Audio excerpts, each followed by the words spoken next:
Hey guys, this is Dan again. Welcome back to my channel.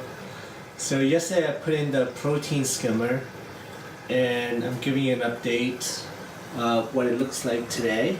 I read a few things about new protein skimmers and they say it usually takes a week or two for it to break in because of the residue from the process, the manufacturing process that it has to go through, a cycle that has to go through before it works properly. But it looks like it picks up a lot of gross stuff because you can see the brown bubbles in there in the top compartment, and in the body there's some dark matter, probably from the algae or the poo, the fish.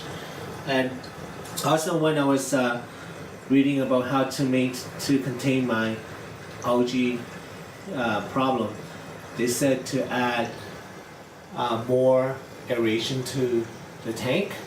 So I finally got these two pumps. It's the Hydor pumps. It's the same brand that I got that I'm using from my previous freshwater tank, but the one that's in there is very weak. So these two I just got. I'm gonna put it one in each corner of the tank, and hopefully it will aerate the tank better and create less algae in the system here. So I'm gonna put it in. So I took out the old one that I had in the tank, and as you can see, the new one is substantially bigger.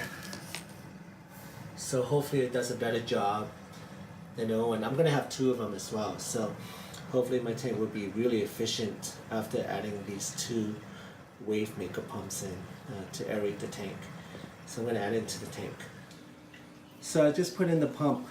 Originally I wanted to put in both pumps, one on this side and one on this side.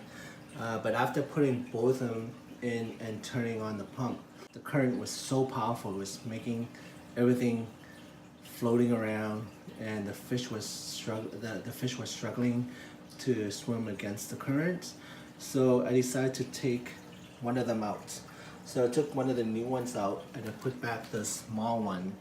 The small one is like half the size of this guy, so it's like half the current that it outputs. And the tank looks amazing right now with both of them running, and you can see the corals are very wavy. Before I only had the small pump over here, and only this part was wavy, and this side was pretty much stale. And I forgot to mention earlier that last night the sea anemone, the bubble tip, moved again. It moved to the other side, but now after I added the second pump, the bubble tips are waving a bit. Before it didn't. So I think because of this current, it may move again and find itself a new home. Interestingly, the anemone, it flattens out, so it takes a lot of space on that rock here. It's hard to see because it's on the other side, but before it kind of curls up and it has a little stump like a little mushroom, but now it's like flattens out, and the bubble tips even touches the rock. Before none of the bubble tip touched the rock. So I'm hoping the current isn't strong enough to make it into those wavy, long wavy tentacles and lose its bubble tips. I'm kind of like to preserve the bubble tip. I was speaking to my friend earlier that I was kind of interested in getting another anemone, but the ones that from watching online that it was exposed to very strong currents and it's wavy, kind of like this torch coral, and put it on this side or whatever. But I'll look into it. I'm not gonna rush to add sea anemones in just for the sake of adding. I'm gonna try to get different colors in there so my tank will look really nice.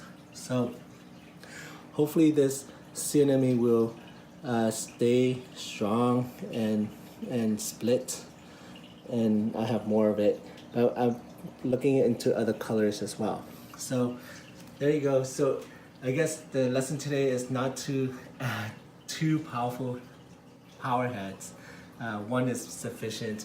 I'm going to keep this one though, so that I can use it to circulate the water when I do a water change. No, the one before I put it in the new waters, so it's not going to go not use. But thanks for watching, everyone. I'll keep you up to date with more videos to come, and have a good night.